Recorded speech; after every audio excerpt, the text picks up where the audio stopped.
Hey friends, if you encounter BHDrvx64.sys blue screen of death error on your Windows computer, then please watch this video. I will guide you through the resolutions. The first solution is to update the Windows OS and even install driver and optional updates. It's easy.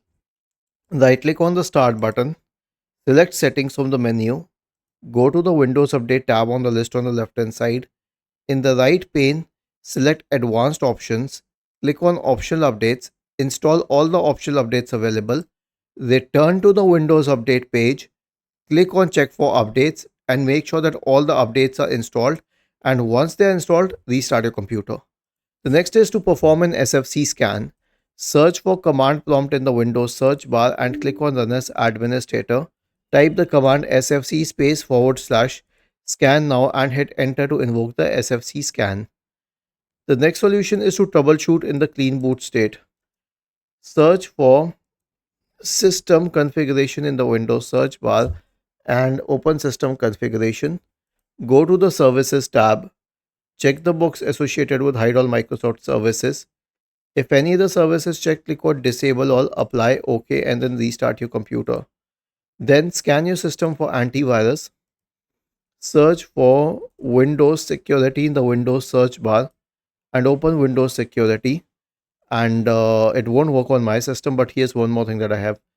Press Windows plus R and type the command MRT. Hit enter. Now this is an even better tool, so it needs a while to load. This is called the malware removal tool. Use this one.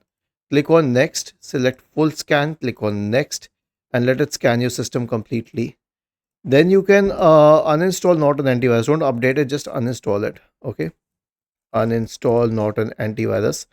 I don't have it, but I'll show you the procedure. Right click on the start button, select settings from the menu, go to the apps tab on the list on the left hand side, select installed apps, and then you'll find the app here, the Norton app here. Just uninstall it completely.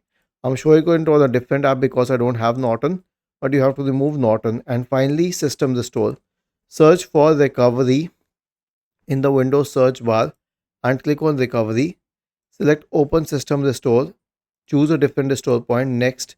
Choose a good restore point. Next. Finish and then click on yes to restart the system. Was this helpful? If yes, then please subscribe to the channel. If not, then let us know in the comment section of the video on how we could help you further. Thank you for watching this video and have a nice day.